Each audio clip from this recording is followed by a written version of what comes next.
And now, let's join ace broadcaster Mamode Akugha as he takes us inside the Niger Delta. Hello out there and welcome to the program. It's Inside the Niger Delta, the authentic voice of Nigeria's oil-rich region. I'm your regular host, Mamode Akugha. In today's package, we bring you as usual some of the most interesting stories trending in the Niger Delta. Our lead story is an update on the COVID-19 lockdown across the region and what the federal government needs to put in place to check avoidable pitfalls in legalizing operations of artisanal refineries in the Niger Delta is the focus of our second report in today's package. Moving on, we bring you the position of cross-revariance on the recent disqualification of Honorable Justice IKPEME'S, the most senior officer in the Cross River State Judiciary as Chief Judge of the state. Inside the Niger Delta, the authentic voice of Nigeria's oil-rich region, will be back in just a moment. Don't go away. Introducing the new face of the Nigerian Maritime Administration and Safety Agency, NIMASA. We are charting the direction for a maritime and regulating the industry for a better, bigger, and more economically stable Nigeria. Evolved to serve you better. We are NIMASA. New face, rejuvenated service. NIMASA. Changing the tides in your favor. Welcome back. It's Inside the Niger Delta, the authentic voice of Nigeria's oil-rich region. With the COVID-19 lockdown still in place, unauthorized movement across the Niger Delta remains prohibited, bringing economic activities to an all-time low. Correspondent Tekena Amiofori, who recently monitored enforcement of the COVID-19 lockdown order in some states of the region, filed in this report. Traffic along the East-West Road and other major highways had been drastically reduced as a result of the COVID-19 lockdown. At Imbiama, the boundary between Bayelsa and Rivers states, motorists conveying essential commodities underwent thorough checks to prevent unauthorized movements. We are here since early in the morning. And most of people here are here since 3 days ago, some 4 days. What keeps us here is hold up. If I thought they allow truck enter, so this order will not be here. In Ondo State, a health surveillance team was dispersed to strategic locations to ascertain the COVID-19 status of travelers from neighboring Edo and Ogun states. Our duty is to screen passengers, drivers plying this route, Ofosu in Edo State towards Ondo State here. So we don't allow other people. The order from Akugha is that none of other vehicles, apart from those one conveying food, are allowed to pass through this route. The ever-busy oil city of Warri had gone to sleep in compliance with the COVID-19 lockdown. Markets, shops and private offices remained shut, bringing commercial activities to a halt in the city. However, residents of Saple who could no longer cope with the COVID-19 lockdown in Delta State recently took to the streets to protest against the government's stay-at-home order. The peaceful protest initiated by some angry Saple women was not without casualties, as 3 persons were reportedly shot and several others injured in the process. According to the Delta State Police Commissioner, the shooting was an attempt to disperse some hoodlums who joined the protest to take the law into their hands. Immediately we got the information, we sent our men and with a view to disperse them. While we were making efforts, some hoodlums now came with a view to hijack the situation. That was when we had to disperse the rioters. However, we have made arrests. In an attempt to assuage the disenchanted Saple residents, the Delta State government has procured food and drinks to be donated to those seriously affected by its stay-at-home order. In Rivers State, security agents had arrested 22 ExxonMobil workers who entered the state from neighboring AKPEME'S state in violation of an executive order prohibiting unauthorized entry and exit from the nation's treasure base. We will fight this battle legally. ExxonMobil cannot tell me they will bring in 22 persons without letting us know what is the status. And nobody knows what they have been doing since. They are not telling us that they have camp in Intel. They have already base. ExxonMobil does not operate in River State. People in Abuja, they are not happy. They want River State to be infected. They just want to kill the state. I will not allow them to kill the state. The detained oil workers were later released after the Petroleum and Natural Gas Workers Association of Nigeria, PENGASN, threatened a nationwide strike to take effect as from Monday, 20th April 2020. Meanwhile, in Bayelsa State, where a partial lockdown is still in force, frontline politician and former MD of the NDDC, Chief Ndutimi Alaibe, has sent palliatives to the people of the state to cushion the effects of the stay-at-home order. Food items including 900 bags of rice were distributed to several communities. May God Almighty give him more wisdom, open his way, whatever thing he do, let there be progress. And God Almighty should give him the spirit of love the more, so that he will continue to remember his people in time of need. Food distribution has also commenced in Cross River State, where Governor Ben Ayade has refused the imposition of any form of lockdown, preferring instead to enforce a mandatory wearing of face mask.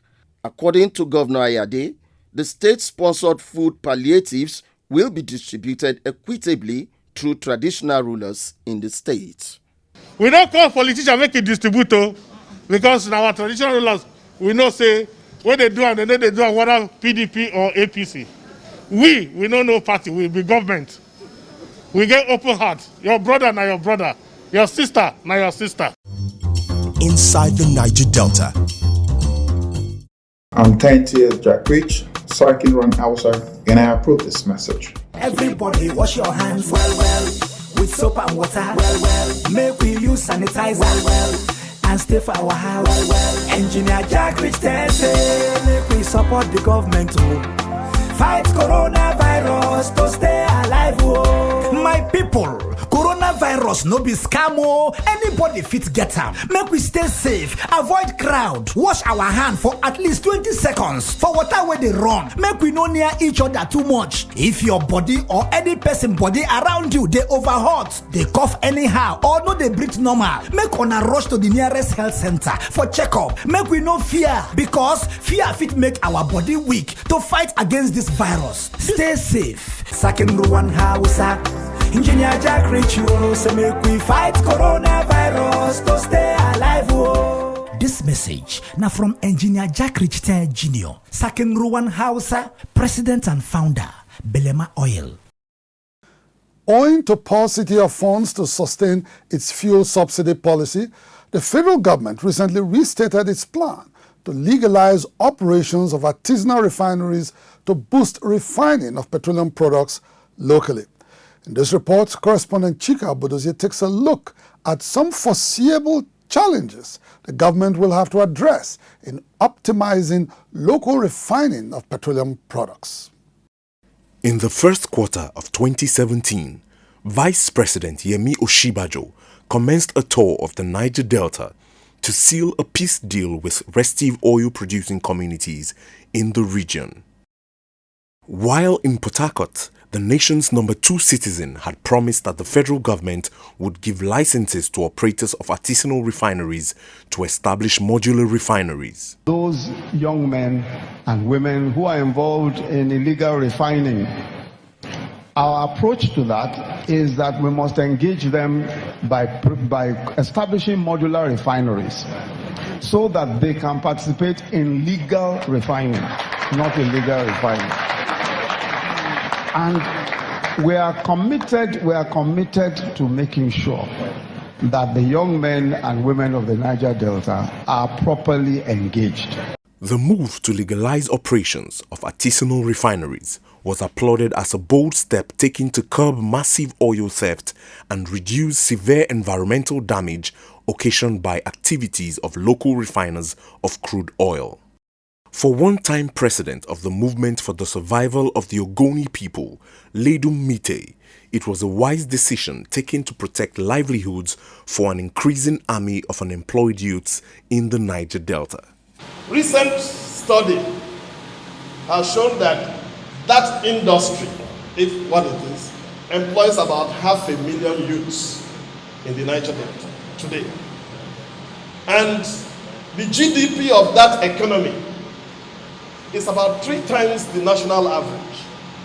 What that brings to fore is that to pull, you require something dramatic to pull this group who are now living on 3 times the national average of the GDP out of that into something else. However, the federal government has been unable to walk the talk with no proof of a single modular refinery built and delivered to any known beneficiary in the Niger Delta. For Niger Delta activist Charles Taylor, the government's promise to establish modular refineries was just cheap talk, all motion without movement. He said, since the government lacked the political will to implement its own decision, it would be impossible to stop the illegal refining of petroleum products. It can only stop if the federal government has the political will to say, okay, this is what we have for you people. Then we cannot speak with the people, stop this business. But so long as the federal government does not have this political will to bring this mobile refinery to our community, they want to stay in Abuja to sell license without coming to do proper, it will not going to work. After reneging on its promise, the federal government few weeks back restated its commitment to encourage and support local refiners of petroleum products due largely to dwindling national revenues to sustain fuel importation and a questionable fuel subsidy regime. Following a recent report of the Nigerian National Petroleum Corporation, NNPC, on the total collapse of 3 state-owned refineries, Special Assistant to the President on Niger Delta Affairs, Senator Ita Enang, recently held a consultative meeting with relevant federal government agencies to deliberate on ways to address the country's energy deficiency. In a communique released at the end of the meeting, there was a general consensus on the need to encourage and support local refiners in a bid to stop fuel importation and make petroleum products readily available in the country. Excerpts from the communique reads thus: that as a model, the federal government directs that operators may form themselves into cooperatives or business units, merge their operations, and have a maximum of 3 sites per state where the NNPC may inspect and proceed to support, encourage for the purpose of allocating products for refining. One way of helping them is to ensure that some kind of research is done in that area to see how what they are doing, the process will be improved upon. And even within them, they are improving the process. Before, when they started, they were blowing themselves. We hear that so and so refineries are blown, one of those. So you see flame all over and all that. But at the time, they started doing it without explosion. So those things can be improved upon, and they now make them to buy crude. We can also put them in cooperatives and then bring in some other people that, can invest in those refineries. In the renewed attempt to legalize operations of artisanal refineries, it is important to ascertain the role of a powerful cartel that controls the highly lucrative business in the Niger Delta. When last year, Inside the Niger Delta spoke to Madam Black, a major artisanal refiner in the Niger Delta, she had alleged the involvement of top military personnel and businessmen in the business. The settlements for Yena die. The settlement, we they settle all the security. No security where you say they not the settle. If they say me they blow this, me they help people pronounce. Even security stuff that they do the business. That they do with you now? That they do with us. That is police, before the army, everybody. All of them they inside. No one why not they do this business. That's why you don't shop for inside the day. So even get boat where they take the supply black. So get camp. So get camp. And they get one character, what we say they get. Let's say you settle the security. The day when you know if you settle the other one, go mobilize, go destroy everywhere. Like we are the work, so they destroy and they don't destroy and finish. Because of say the oga say that they settle boys, they're not the settlers. Similarly, Governor Nyesom Wike had in May 2019 accused General Jamil Sahem, former general officer commanding 6th Division of the Nigerian Army, of running an illegal oil bunkering squad. The GOC has his own team now doing oil bunkering for him because he wants to be chief of army staff. If you give that kind of person chief of army staff, what kind of security would we have in this country? The security are also part of the oil bunkering. Nobody can hide it. When you see his own task force are doing oil bunkering for him, what will he do? Will he arrest them? Will he arrest them? So he has his own team that making money for him. That's why he feels comfortable that nobody can. May God save Nigeria. The defense headquarters had, in a swift reaction, described Governor Wike's allegation as false and intended to tarnish the image of General Sahem. However, the truth remains that there are some powerful forces behind the flourishing business of oil bunkering who may likely frustrate government's efforts to legalize operations of artisanal refineries in the Niger Delta. In November 2019, the Nigeria Extractive Industry Transparency Initiative, NEITI, reported that Nigeria lost about $42 billion to crude oil theft in 9 years. In transforming operations of artisanal crude oil refiners, therefore, the federal government must take into consideration the fact that they depend entirely on stolen crude to remain in business. The implication is that drastic measures will have to be taken to reduce all forms of economic sabotage capable of undermining the attempt to prefer lasting solutions to the country's perennial energy crisis. The move to commence local refining of petroleum products and stop frivolous payments to fuel importers under a corrupt fuel subsidy regime, though belated, is a welcome development. It, however, requires a well-thought-out strategy to liberate the petroleum sector from the stranglehold of a powerful cabal in the system. If successfully executed, it will go down in history as the first successful attempt at restoring sanity in Nigeria's ailing petroleum industry in over 30 years. Inside the Niger Delta. Some concerned Cross Riverians have condemned what they describe as illegal disqualification of Honorable Justice IKPEME'S as Chief Judge of Cross River State by the Cross River State House of Assembly. They are calling on the Cross River State government to immediately swear in Justice IKPEME'S, the most senior judicial officer in the state, as substantive Chief Judge in line with the rule of law. Correspondent Lovely Figo has the details.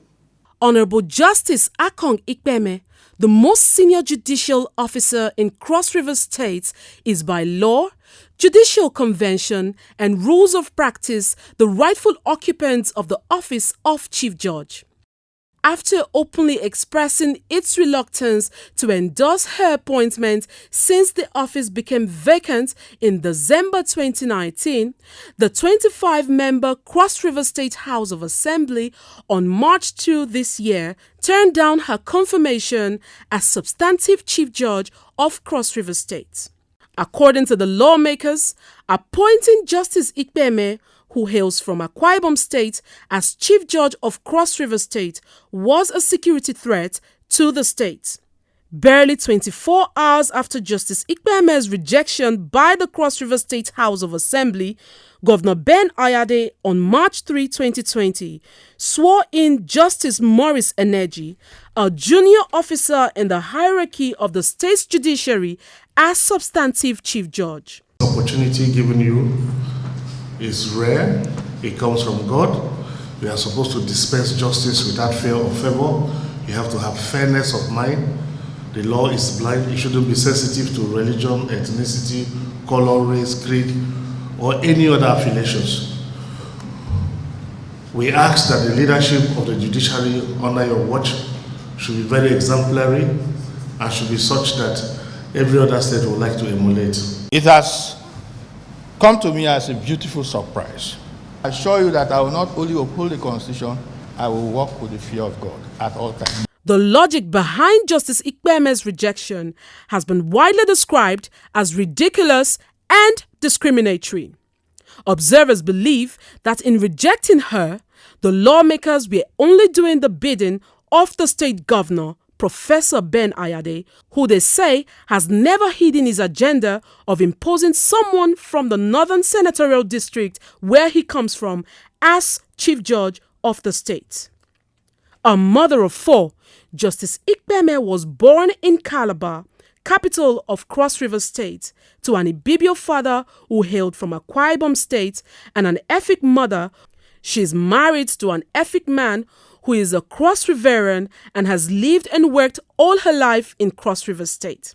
Even when Akwa Ibom State was created from the old Cross River State in 1987, she chose to remain in Cross River State and has contributed immensely to the development of the state.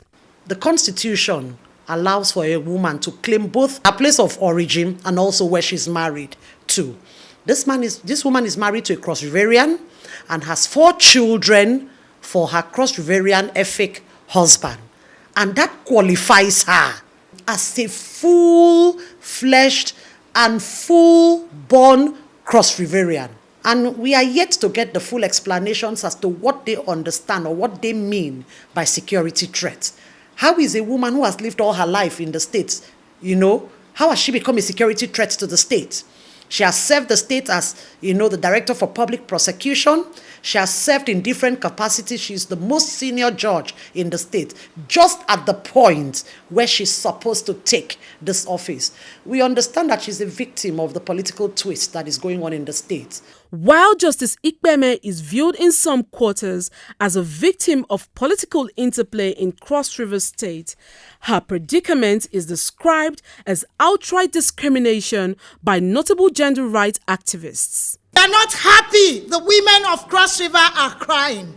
We say no. We are to meet Mrs. Ayade today. We will tell her, ma, we have all been slapped in our faces by this decision. The judiciary is a sacred institution with a constitutional mandate to promote justice for citizens and cannot afford to operate at the whims and caprices of other arms of government.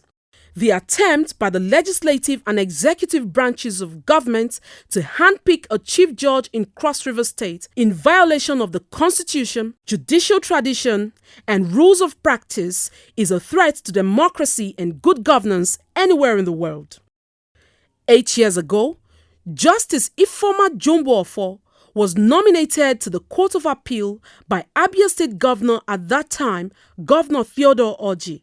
She originally hails from Anambra State, but married to a man from Abia State. She lived in Abia and served in the Abia State Judiciary.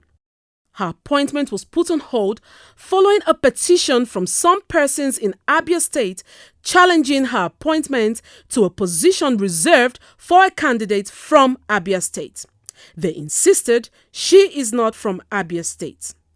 However, after a review of the case by the National Judicial Council, they directed that she be immediately sworn in. Today, she is a judge of the Court of Appeal. It is against this backdrop that advocates of good governance in the state and the country at large are insisting that the National Judicial Council wades into the matter and ensure that Justice Akugha IKPEME, the most senior judicial officer in Cross River State, be sworn in without any further delay as substantive chief judge of the state. I do think that it is wrong, it is primitive, it is unacceptable that the reason that was given for her rejection was because of her state of origin. When indeed an Akwa Ibom indigene is on the Cross River State Executive Council, when indeed 3 members of the Executive Council of Cross River State are from the Northeast, the North Central, and the Northwest. And therefore it is important that Cross Riverians must know, and Niger Delta people must know, that the continual discrimination against each other does not make for regional integration and brotherhood that is required at this time of national trial, when all regions and all zones, geopolitical zones, are coming together to foster economic and social relations for the development of their zones. And the South-South, which is the economic nerve center of the Nigerian economy, cannot afford to be divided along tribal, ethnic, and state lines. The Nigerian Bar Association, whose current chairman, Paul Osoro, SAN, from Akwa Ibom State, has not done enough to ensure justice in the matter. Though it opposed the appointment of Justice Maurice Energy as Cross Rivers Chief Judge, it must go beyond mere issuance of press statements and do what it must within the ambits of the law to protect the sanctity of the judicial profession. Inside the Niger Delta. That's where we draw the curtain on Inside the Niger Delta for today. The program will return same station, same time next week. Until then, you can follow us on our social media handles showing right now on your screen. Until next week, remember to always maintain proper hygiene, keep safe social distance, and wash your hands regularly to avoid the spread of COVID-19 disease. My name is Mamode Akugha. Thank you all so much for watching, and bye for now.